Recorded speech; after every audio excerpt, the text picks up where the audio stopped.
Hola hermanos, buenos días. Estamos por iniciar el último capítulo del Evangelio de Juan. Se termina Juan, pero no se termina la palabra de nuestro Dios. Tenemos aquí un título. ¿A quién le gusta pescar?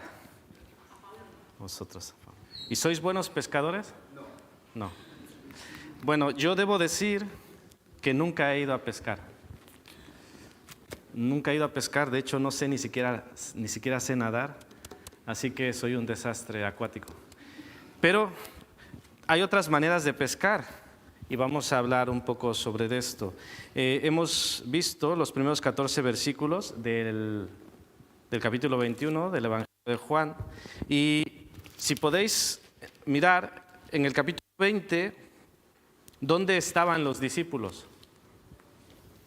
Estaban en Jerusalén y ahora están en el mar de Galilea, ahora están en Galilea. ¿Por qué estaban en Galilea? No es muy complejo. Jesús les había dicho que fueran a Galilea. Hay varios versículos que hablan de esto, Mateo 26, 32, por ejemplo Mateo 28, 7, que cuando Jesús dice, id pronto y decid a sus discípulos, he aquí, va delante de vosotros a Galilea. Jesús iba a Galilea, allí les iba a encontrar y hacia allá se dirigieron sus discípulos. Quiero dar estos datos interesantes a tener en cuenta en el estudio de este pasaje. Uno, que no se indica que fuera el primer día de la semana. Juan nos habla de 3 apariciones a un grupo de discípulos, aunque hizo muchas más apariciones, pero vemos que en las 2 primeras dice que en el primer día de la semana. Y es muy enfático. En la segunda ocasión, en la primera ocasión no estaba Tomás, en la segunda sí estaba Tomás y dice en el primer día de la semana. En esta tercera ocasión no dice que sea el primer día de la semana. En esta ocasión también Tomás estaba, se perdió la primera, pero ya no se volvió a perder ninguna más. Y algunos otros no estaban, es decir, Tomás sí que estaba, pero algunos otros no estaban. Se nos habla de 7 discípulos, pero uno de ellos no era Natanael, que no solía ser del grupo conocido de los doce, si era seguidor de Jesucristo. Pero también quiero resaltar que estaban juntos, dice el versículo 2, como hemos leído, estaban juntos, Simón Pedro, estaban juntos. El texto inicia diciendo después de esto. ¿Qué significa después de esto? ¿O cuánto es? No lo sabemos, el texto no nos lo dice, pero podemos entender que no fueron muchos días después. No puedo decir 2, no puedo decir 5, no lo dice el texto, pero entendemos que no fueron muchos días después, porque Jesús ya había hecho una primera aparición en el día de la resurrección, luego dice que una semana después, y sabemos que Jesús estuvo solo algunos días antes de ascender al cielo, ¿no? Entonces, no pudieron ser muchos días. Pero lo que sí tenemos que comprender es esto, que Jesús se aparece una vez más a sus discípulos, confirmando y reafirmando que Él había resucitado. Como si dijéramos, bueno, una vez, y pudieran haber dicho, bueno, a lo mejor nos lo imaginamos, a lo mejor estábamos un poco, no sé de qué manera. Bueno, el Señor vuelve a aparecer y viene una tercera vez, como diciendo, esto no hay manera de que alguien diga, alguien piense que nos lo hemos imaginado. Jesús resucitó. Y como decía, este pasaje va de pescar y en ese énfasis lo vamos a mirar. Vamos a ver estos 3 puntos: pescadores experimentados que no pescan nada, pescadores obedientes que pescan mucho y luego estos pescadores ante Jesús. Bueno, ya hemos dicho que estaban en Galilea y entendemos por qué estaban en Galilea. Lo que no sabemos es que, porque Juan no nos lo dice, cuando digo Juan es el evangelista, es el que está escribiendo, no nos dice por qué Pedro decidió ir de pesca. Sí, dice el texto, versículo 3, Simón Pedro les dijo, voy a pescar. Podríamos complicarnos o hacerlo simple. Pedro era pescador y cuando él dice voy a pescar, pues no debe ser tan raro, era pescador, va a pescar y los demás se le unen. Hay comentaristas que toman esta actitud de dos maneras, una positiva y una negativa. Una negativa es que los discípulos, incluidos Pedro, habían vuelto atrás, habían vuelto a su oficio del pasado. Es decir, bueno, como Jesús ya murió, ya no pasa nada, pues volvemos a lo que antes hacíamos, en el caso de ellos, que eran pescadores. Hay quienes también lo toman como algo más normal, es decir, necesitaban comer, tenían familia, tenían gastos y lo que sabían hacer era pescar. Entonces, no hay que ver esto de que fueron a pescar como algo muy, muy raro, ¿no? Como es que no tiene sentido porque fueron a pescar. Ambas posibilidades tienen sus opciones. Lo que es cierto es que no hay evidencia textual para la primera, es decir, sostener desde el pasaje que ellos habían vuelto atrás. O sea, no hay evidencia textual, el texto no lo sostiene. Esto se puede especular, pero no se sostiene desde el texto. Tampoco hay evidencia textual de que Jesús les haya reprendido por haber ido a pescar. Hay comentaristas que mencionan que puesto que ellos no pescaron nada, era como un castigo por haber desobedecido a Jesús. Y nos pudiera sonar con cierto sentido, pero no, lo que se nos está diciendo es que no hay evidencia textual para esto. No podemos decir, el texto dice esto, o sea, una buena exégesis no nos dice esto. Podemos especular, podemos suponer, pero el texto no lo sostiene y no vamos a ir por ese lado. Simplemente estos pescadores experimentados fueron a pescar y no pescaron nada. Vamos como dice el punto A, ellos sabían lo que hacían, eran pescadores experimentados. Alguien lanza una pregunta, ¿por qué Jesús llamó a tantos pescadores?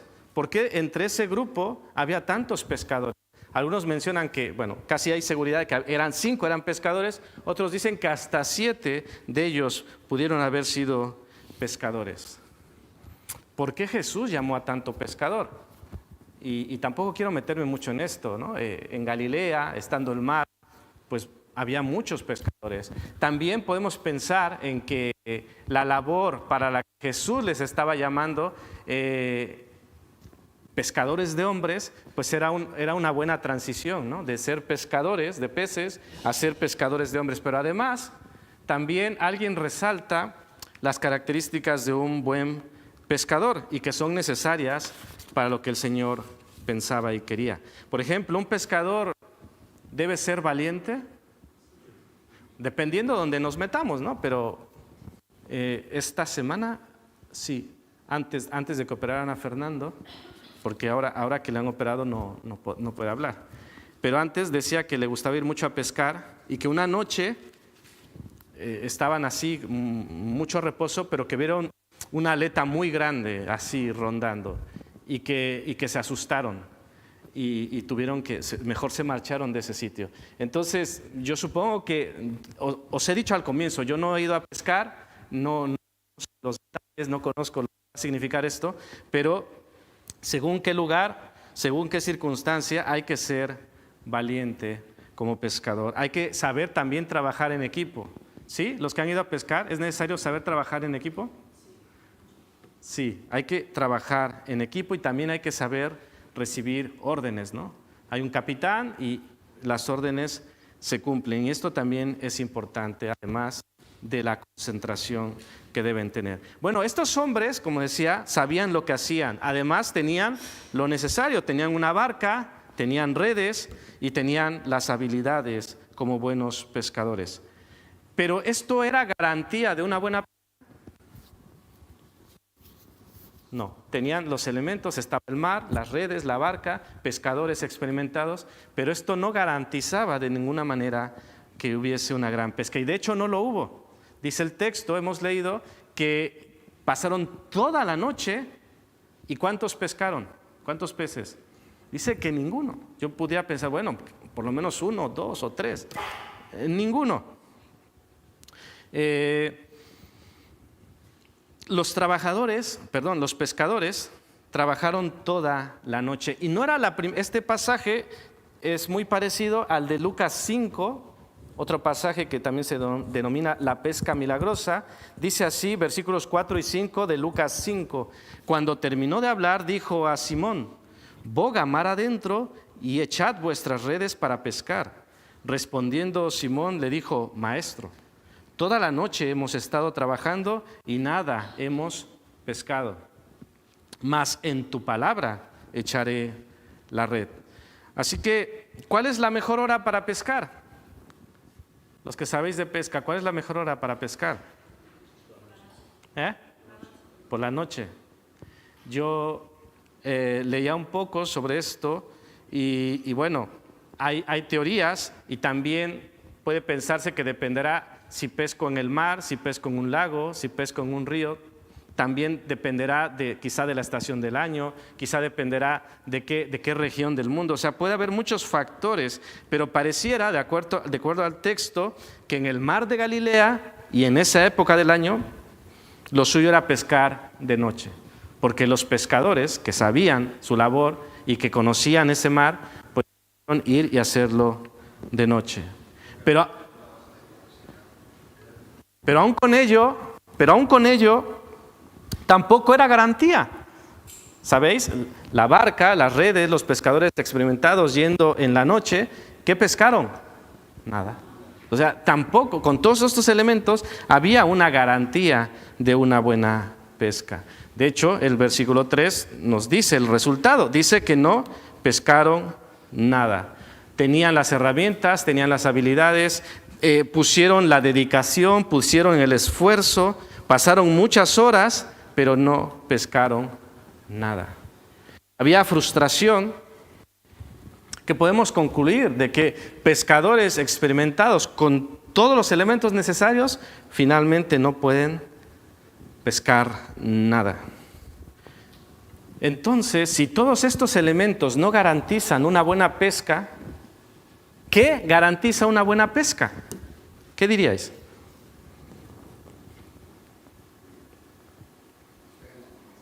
La fe. Sí, bueno, lo podemos trasladar de la pesca literal, de pescadores con peces, a la pesca de hombres y de mujeres. ¿Y qué es necesario? Bueno, evidentemente lo que el Señor dice que es necesario, lo que el Señor indica. Ahondaremos de esto más adelante, pero podemos hablar ya del método de Dios, de la llenura del Espíritu Santo, de que toca sembrar y el Señor es el que da fruto. Pero sobre esta pregunta que he lanzado, de qué se necesita para una buena pesca, también sería interesante reflexionar qué es una buena pesca.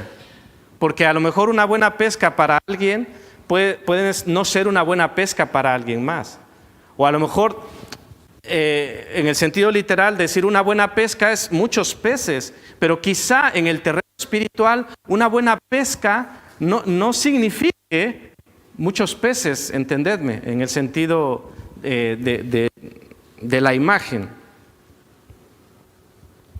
Porque según con qué parámetros queramos mirar esto, y sobre entender qué es una buena pesca, yo preguntaría, ¿Jesús, el Hijo de Dios, hizo una buena pesca?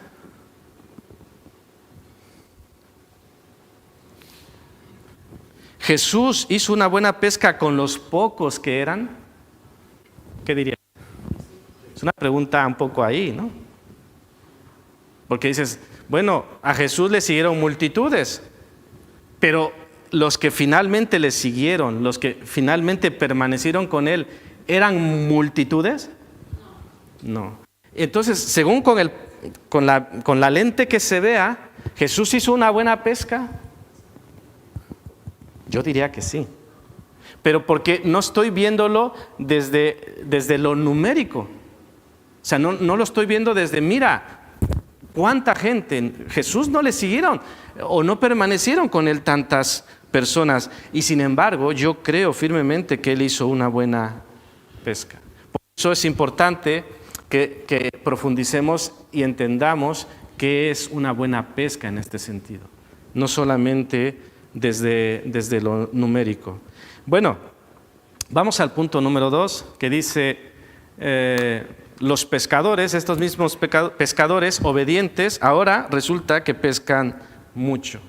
Podría decirse que esa noche habían fracasado, aunque pescar muchas veces significa no pescar nada y que está dentro de las posibilidades, quizá con todos los elementos y con la experiencia que tenían, podían considerar que esa noche había sido un fracaso. Dice el texto que ya estaba amaneciendo y allí, a lo lejos, ven a un hombre que no saben quién es, que les pregunta algo.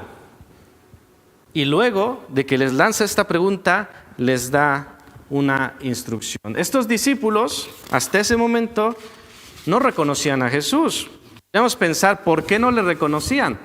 Lo mismo, puede ser, como en otras ocasiones, que Jesús, sus ojos estaban velados para que no le conociesen, o simplemente porque era muy de mañana, estaba amaneciendo, la bruma matutina no les permitía distinguir quién era Él.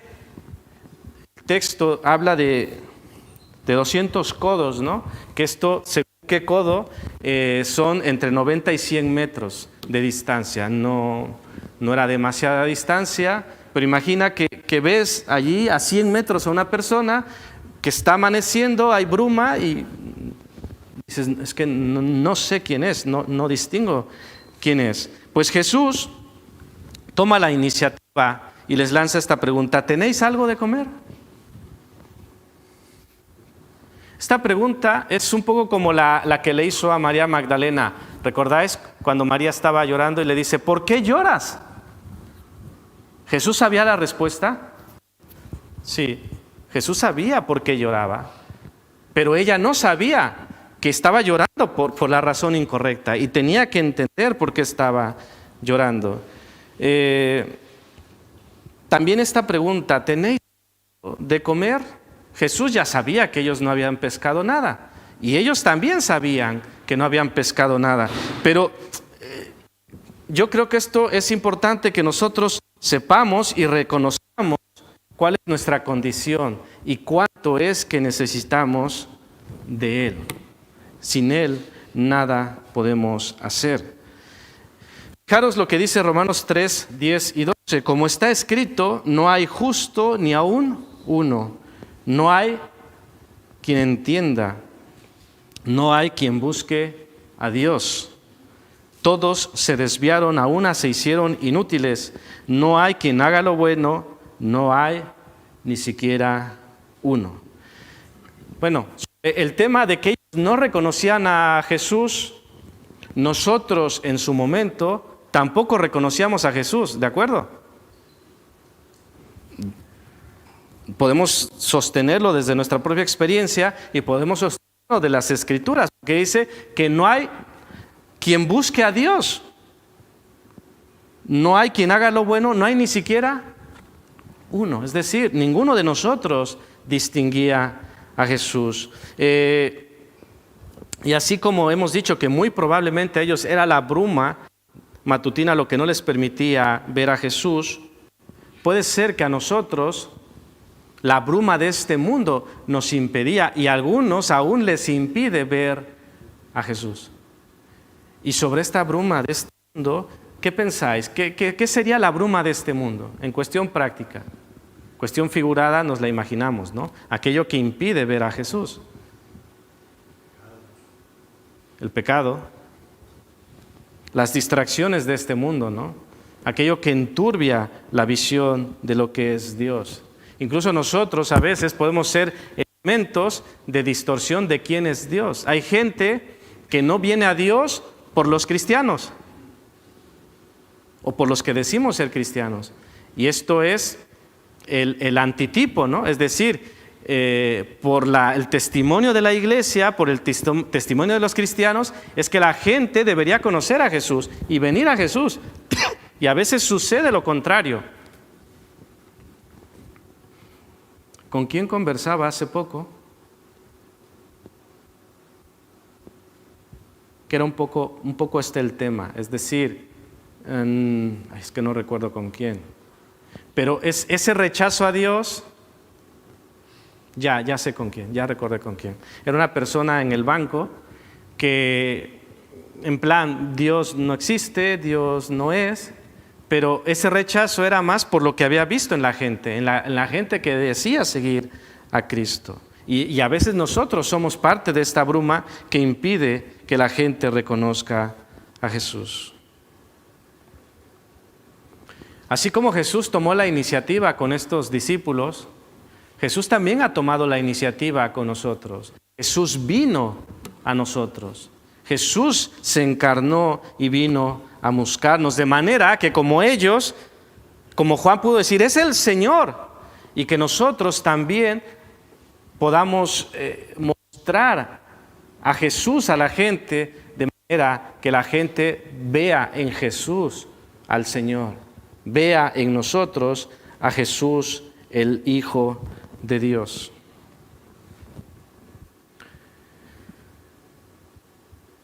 Sigamos. Punto B.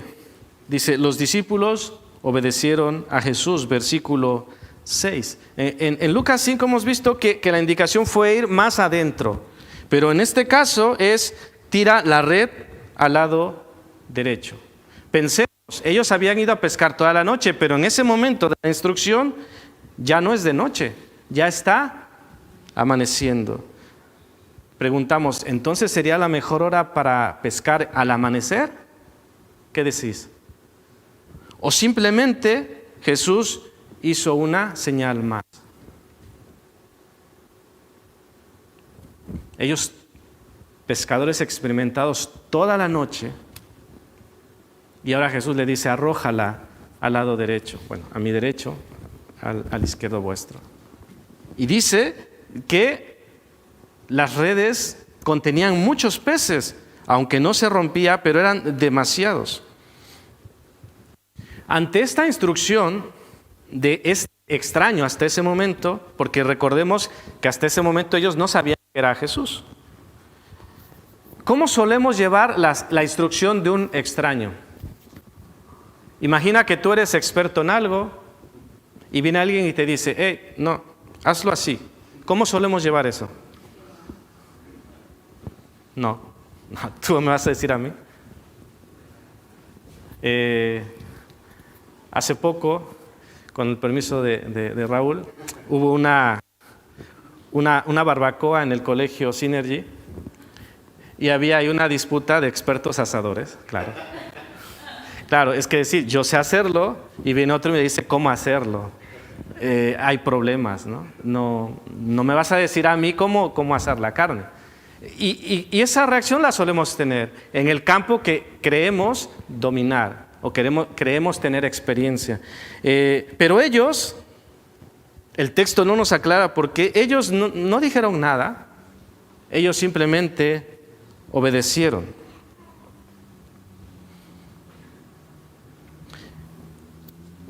Podemos suponer que hasta ese momento Jesús era un extraño, o podemos también pensar que algo en lo que él había dicho, en la manera que lo había dicho, ya sospechaban.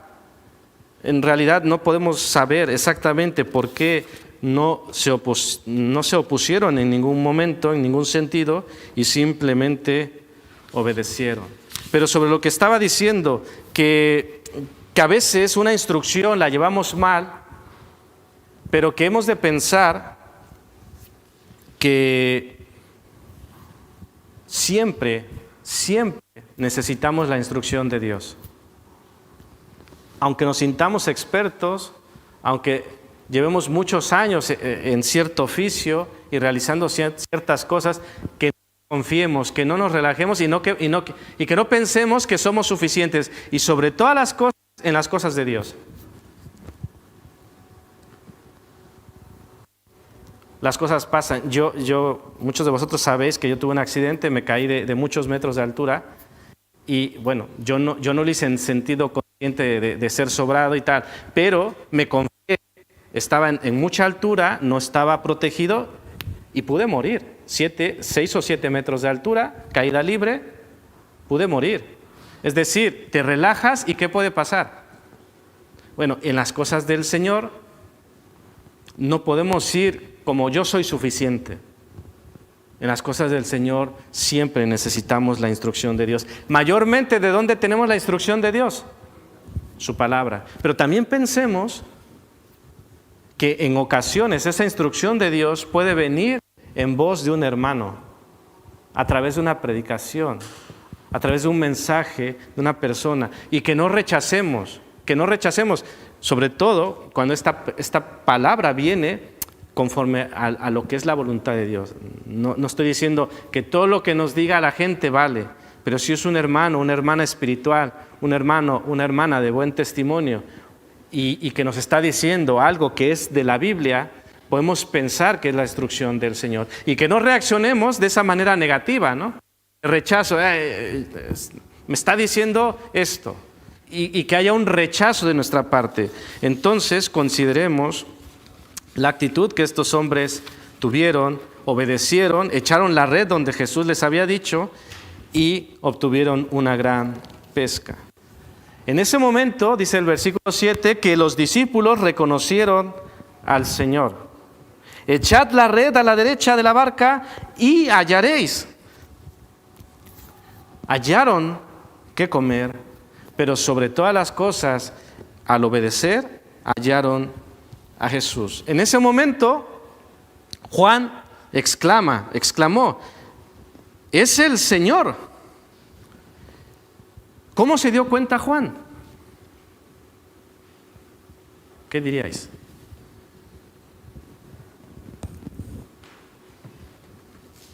Bueno, hay varias versiones, os leo lo que dice un comentarista, dice, fue esta orden lo que abrió los ojos de Juan, de forma que comenzó a sospechar quién podría ser ese extraño. ¿Recordó acaso alguna instrucción semejante durante el ministerio anterior de Jesús? Lo que he leído en Lucas 5.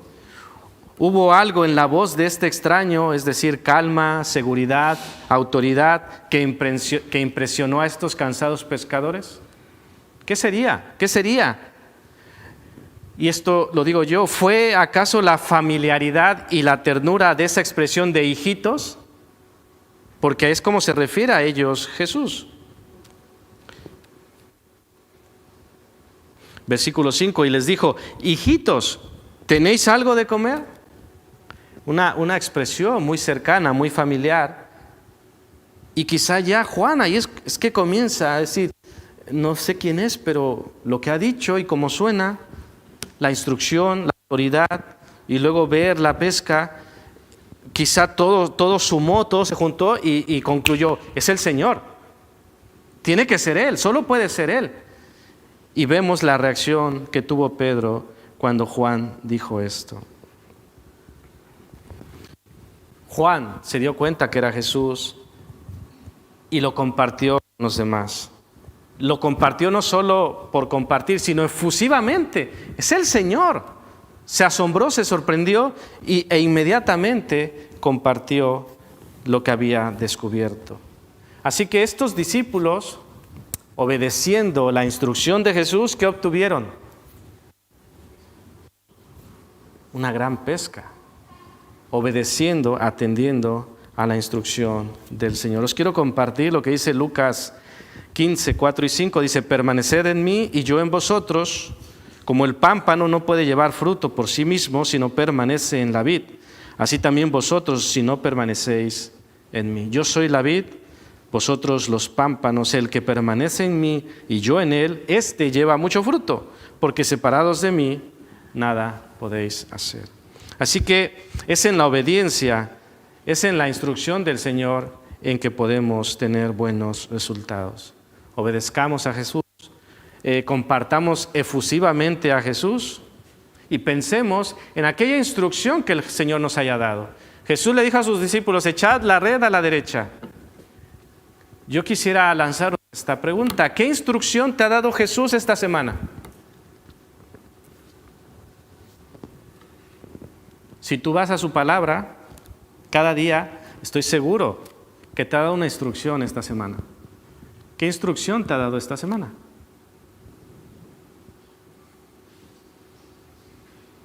Ese equivalente a echa la red a la derecha.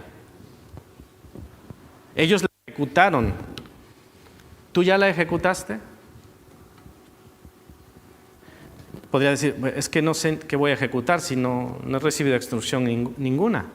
Bueno, entonces habría que preguntar, ¿y por qué será que no has recibido ninguna instrucción? ¿Por qué sería que no recibimos ninguna instrucción? Vayamos al terreno figurado. ¿Quiénes no recibieron una instrucción? ¿Quién no estaba? El que no está, el que no va a la palabra, el que no ora, no recibe una instrucción. Ellos recibieron porque estaban delante de Jesús. Si nosotros venimos a Jesús, recibiremos una instrucción clara de Él y hay que ejecutarla. Y cuando la ejecutamos, ¿qué pasa? Hay bendición, hay victoria, hay resultado. Yo en las lecturas que estamos teniendo en Jeremías, yo esta semana recibí esa instrucción. Recibí una instrucción del Señor. Compartir la palabra fielmente. ¿Qué le pasó a Jeremías por compartir fielmente la palabra? Lo maltrataron, lo metieron en una cisterna, lo apresaron, sufrió un montón. Y sin embargo, la instrucción es, comparte fielmente la palabra. No importa lo que pase. Lo que nos debe importar, lo que me debe importar, es compartir la palabra. Es lo que toca, hermanos, hacer para con nuestro Dios. Bueno, vamos rápidamente al tercer punto, pescadores ante Jesús. Al final, como podemos ver en estos últimos versículos de 9 al 14, todos llegan a donde está Jesús. Uno llegó a nado, ¿sabéis quién fue el que llegó a nado? Pedro. Pedro llegó a nado, otros llegaron en la barca con la pesca, y aunque nadie se atrevió a preguntarle, dice el texto, que todos sabían que era el Señor. Entonces Jesús sabía pescar. Ellos no tenían pescado, ¿y quién sí tenía? Jesús sí que tenía. Jesús no solamente tenía el pescado, tenía el pan y tenía el fuego hecho. Lo tenía todo preparado. ¿Cómo lo hizo? Tampoco importa mucho. Es decir, Jesús lo pudo hacer de una manera natural, pescando, o simplemente hizo que el pez estuviera allí y ya está, porque el Señor lo podía hacer todo.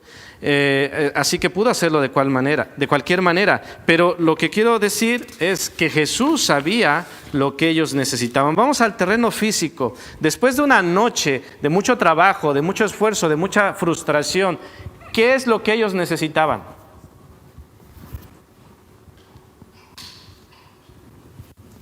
¿Estáis conmigo? Sí, pero vosotros sí, pero el resto no sé si está conmigo. Estaban cansados y necesitaban, por eso dije, en el terreno de lo físico, necesitaban comer. ¿Y qué les tenía Jesús para ellos? Les tenía el desayuno. Les tenía el desayuno calientito, preparado, y con esto podemos saber que Jesús sabe lo que necesitamos, y de hecho es a Jesús a quien nosotros necesitamos. Jesús también sabía lo que se debía hacer. Es decir, les tenía preparado el desayuno, pero también los alimentó. Dice el texto, versículo 13, que les dio de comer. Pero no solo en el terreno físico necesitaban esto, sino también en lo anímico, en lo espiritual, necesitaban ver a su Señor. Porque el Señor les había dicho que fueran a Galilea, necesitaban ver al Señor que les había dado esa instrucción, y Jesús satisfizo esas necesidades. Necesitaban comer y necesitaban verle a Él.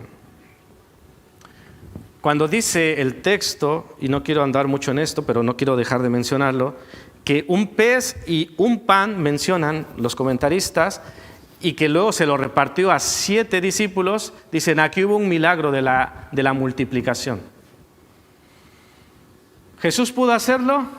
Sí, pero el texto no sostiene esto tampoco.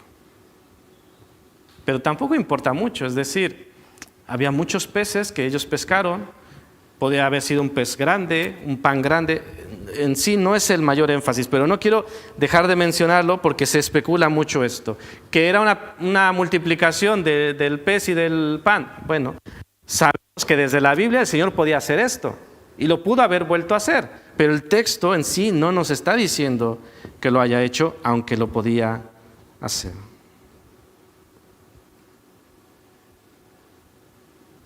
Lo importante que entendamos en esto es que Jesús sabe lo que hay que hacer.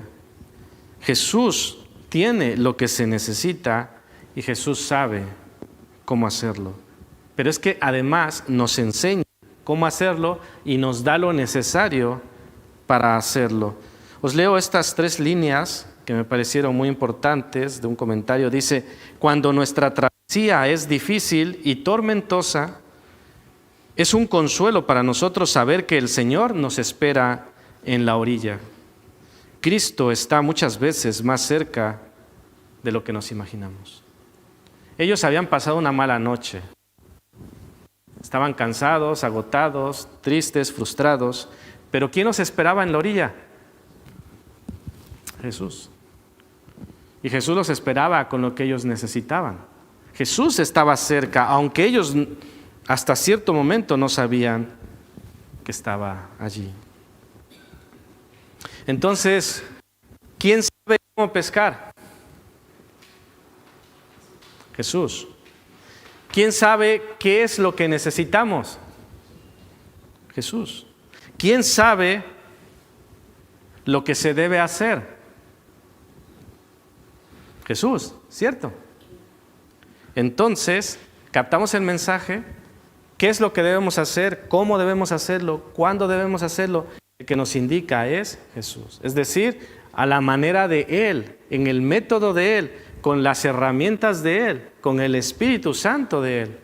No a nuestra manera, no a nuestro tiempo, no a nuestro criterio. Muchas veces, aunque pudiera ser con buena intención, queremos meter mucho de nosotros, pero a veces cantamos más de ti y menos de mí.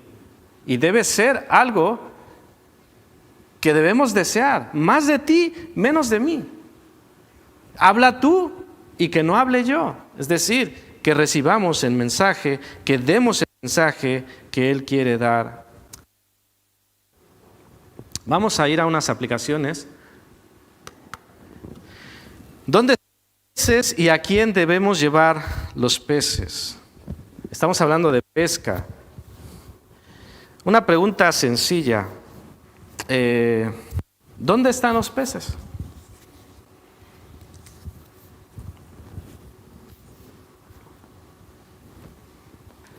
En la pescadería, ¿no? Dicen. En Mercadona. No. ¿Dónde están los peces? Normalmente están en el mar, en los lagos, en los ríos. No entremos con lo de las granjas estas de pescados, que también los hay, pero pensemos en estos entornos más naturales. Normalmente están en las lagunas, en los ríos, en los lagos, en los mares.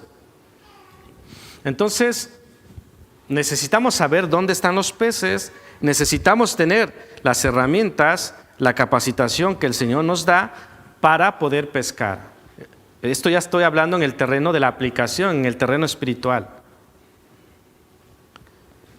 Hay que ir a pescar, hay que ir en el tiempo adecuado, en el tiempo de Dios. Hay que saber dónde echar la red, donde dice Dios, de acuerdo a lo que Él nos enseña en su palabra. Pero dicho esto, quiero deciros algo importante y que es denunciable y que lo quiero denunciar. Hay pescadores, escuchadme, hay pescadores que pescan en el redil. ¿Sabéis qué quiero decir con esto? ¿Sabéis lo que quiero decir con esto? Pescador, ve a pescar al mar. Pescador, ve a pescar al lago. Pescador, ve a pescar al río. pescador, no vengas a pescar al redil. Pero hay pescadores que tienen esta práctica.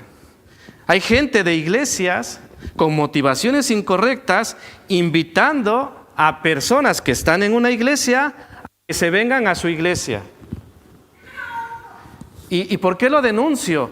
Porque vengo escuchando de esto de hace tiempo y lo escucho en diferentes entornos de distintas personas y la verdad es que ha llegado un punto en que digo, hay que decirlo, hay que denunciarlo.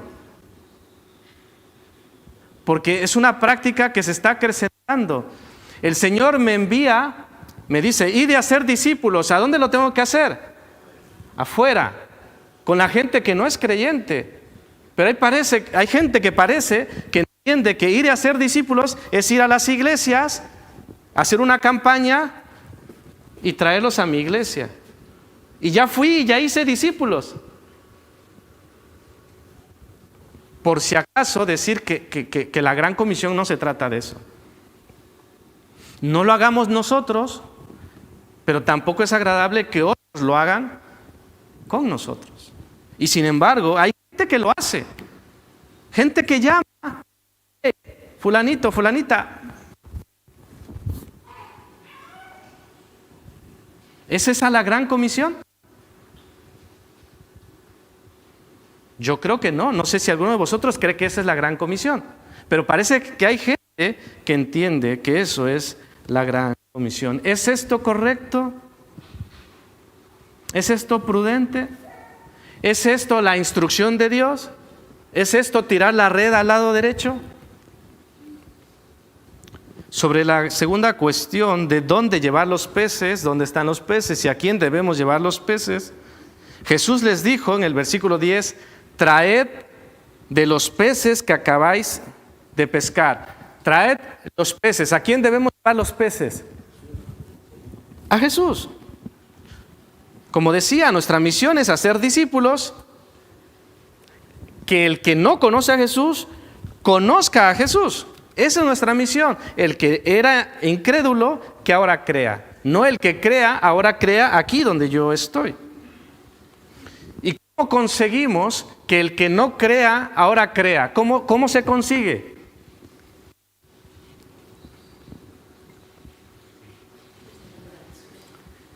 Mostrando a Jesús, predicando el evangelio de Jesús. Ese es el método de Jesús. Nos puede parecer mejor o peor.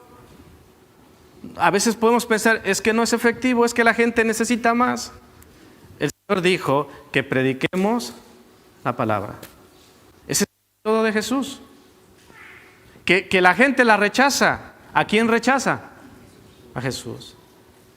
Que la gente está. ¿Con quién está? Pues con Jesús, con quien debe estar y a quien debemos mostrar.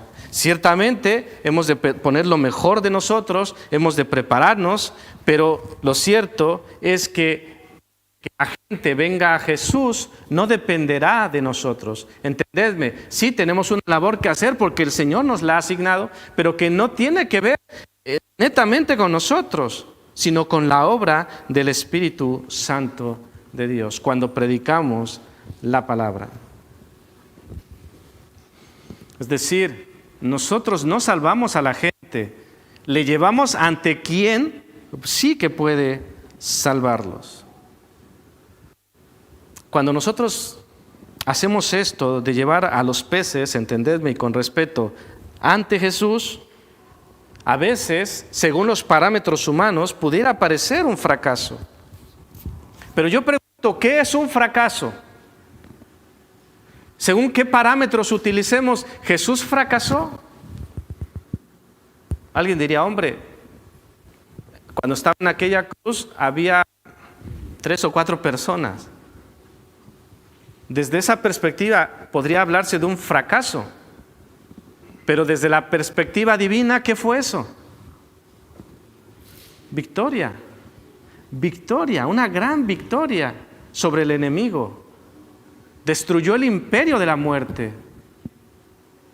Y de paso nos dio vida y vida en abundancia. Así que Hermanos, ¿qué es un fracaso? Yo os comparto. Para mí, fracasar es intentar hacer la obra de Dios con métodos humanos. Para mí eso es un fracaso. Porque a lo mejor con métodos humanos obtengo muchos resultados. Mucha gente viene porque mira, hay tantas cosas, regalamos tantas cosas, hay luces, hay espectáculo, hay todo. Y dicen, mira qué éxito. ¿Éxito según quién? ¿O fracaso según quién?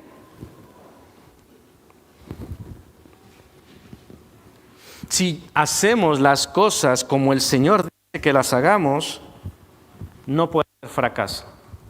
Aunque a los ojos humanos sea un fracaso, a los ojos de Dios, cuando estamos en obediencia, haciendo las cosas que Él dice que hagamos, como Él dice que las hagamos, cuando Él dice que las hagamos, no podemos hablar de fracaso. Simplemente estamos sembrando y Él dará el fruto a su tiempo. Toca esperar el tiempo de la gran pesca. Segundo punto, decía Juan, Jesús es el Señor. Ya hemos dicho que no tenemos claro, es como Juan llegó a esta conclusión, que no era poca cosa, porque el Señor era un título que también se le daba a Dios. Y ahora ese título que se le daba a Dios se le da a un hombre que evidentemente era Dios, pero ante los judíos pudiera parecer eso, blasfemia. Pero en este contexto de reconocer quién es el Señor, ¿cómo es que nosotros reconocemos cuando es el Señor o cuando algo es del Señor? Aclaro la pregunta. Juan ató cabos, sacó conclusiones y dijo, es el Señor. De alguna manera llegó a esa conclusión. Nosotros, ¿cómo concluimos de que algo es del Señor?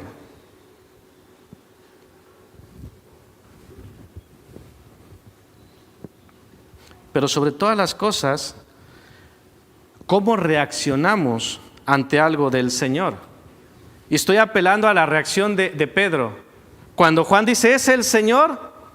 Pedro, ¿qué hizo? Al agua patos, ¿no? A buscar al Señor. Su reacción fue, quiero estar con mi Señor, quiero ver a mi Señor. Sobre esto yo pienso, algo que es del Señor. ¿Estamos de acuerdo que el domingo es el día del Señor? ¿Sí? Podemos concluir, Juan dijo, es el Señor. Nosotros podemos decir, el domingo es el día del Señor. Yo creo que la mayoría decimos, sí, puedo entender que es del Señor.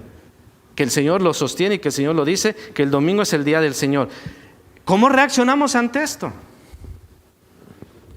¿Cuál es tu reacción al saber que es el día del Señor? ¿Cuál es tu reacción de que el Señor está aquí? ¿Haces lo de Pedro? ¿O cómo reaccionamos ante esto?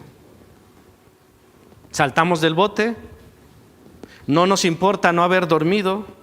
¿No nos importa no tener listo el desayuno? ¿No nos importa no tener lista la comida? No importa.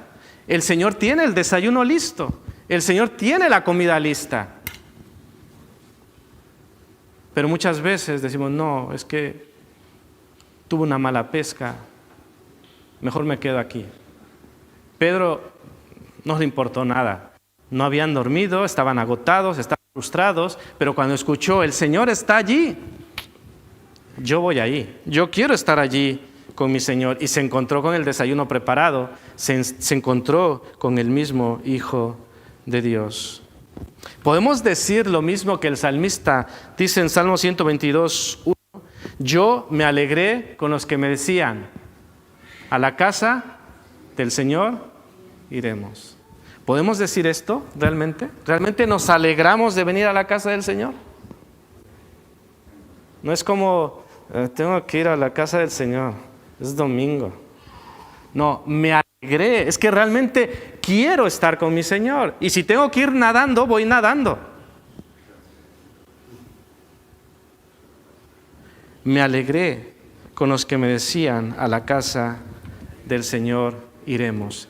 Hermanos, es el Señor el que está en medio de nosotros. Es el Señor el que nos convoca. Es el Señor, el Rey de Reyes y Señor de Señores. Finalizamos con esto. Voy a pescar. ¿Vienes? Es lo que dijo Pedro en el versículo 3. Pedro les dijo, voy a pescar. Ellos le dijeron, nosotros también contigo. Hay una pregunta interesante. ¿Por qué Juan dice que eran 153 peces? ¿Viene a cuenta? Y además dice que eran grandes. Parece que tiene un interés en que sepamos cuántos eran y de qué tamaño eran. Hemos pasado de 0 peces a 153 peces grandes. Hay muchas teorías sobre estos, comparto algunas, pero solo como dato. Dice, hay quienes opinan que este era el número de las especies conocidas en aquel tiempo. Es decir, en aquel lugar, en aquel tiempo, creían que había 153 especies de peces, nada más. Otros piensan que este era el número de provincias del imperio o de tribus y naciones conocidas hasta entonces. Otros hacen notar la muy notable coincidencia de este número con el de 2 de Crónicas 2:17, donde la cifra de los millones de extranjeros que intervienen en la construcción del templo de Salomón eran exactamente 153. Bueno, son datos curiosos si queréis, pero no los debemos tomar como eso es lo que es. Lo que sí podemos entender y decir que el Señor quiere hacernos pescadores de hombres. Y lo que sí podemos pensar y sostener con la Biblia, el Señor quiere que vayamos a toda clase de peces, a todas las naciones, a todas las etnias, y que haya una gran pesca. Eso sí que podemos sostenerlo con la Biblia. Iglesia, esto va de pescar. Pedro dijo, voy a pescar, y los demás le dijeron, iremos contigo.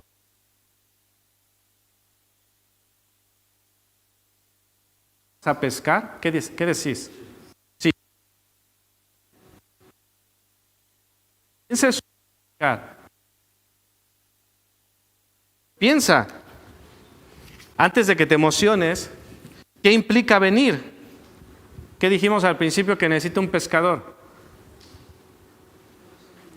Valentía, trabajo duro, trabajo en equipo, disciplina, esfuerzo, dedicación, compromiso, sobre todas las cosas, dejarse dirigir por Jesús. Con esto en mente, pregunto nuevamente, ¿vienes? ¿Vienes a pescar? Alguien diría, bueno, es que somos distintos, somos diferentes. Y sí, somos distintos, porque Dios así lo quiso. Y con esas diferencias es que el Señor construye algo más grande. ¿Qué quiero decir con esto? Lo vemos en distintos pasajes, pero también aquí. Uno de los discípulos vino a nado, otro distinguió que era el Señor. Otros fueron ordenados, trajeron la pesca en la barca. Es decir, eran distintos, actuaban de manera distinta, pero todos desayunaron con Jesús, ¿cierto? Es decir, quizá tú y yo seamos distintos, el Señor nos ha dado dones distintos, pero nos ha dado una misma misión, un mismo espíritu, una misma comisión. Así que el hecho de que seamos un poco distintos no significa que el Señor nos junte para hacer un trabajo que Él quiere que hagamos y que como iglesia aquí en Castellarnao ya nos ha asignado. Así que hermanos, nunca fallaremos cuando hacemos las cosas como el Señor quiere que las hagamos. Y aunque humanamente parezca eso, delante del Señor no lo es. Que nuestras conclusiones sean en base a los parámetros de Dios, no a los parámetros del mundo, porque esto es la obra del Señor. Es del Señor, para el Señor, y el que indica, el que pone todos los tiempos, todas las formas, es el Señor. Nosotros simplemente nos toca, bueno, esta es otra ilustración, lo de sembrar, pero en este caso lo que nosotros nos toca es echar la red, echar las redes. Que el Señor dice a la izquierda, que el Señor dice a la derecha, que el Señor dice continúa. Sí, Señor, porque tú lo dices, así lo haré. Que nosotros como iglesia así lo hagamos, que sigamos echando la red a la manera de Dios, en el tiempo de Dios, con la palabra de Dios, y el Señor dará el fruto. Amén. Que el Señor nos bendiga.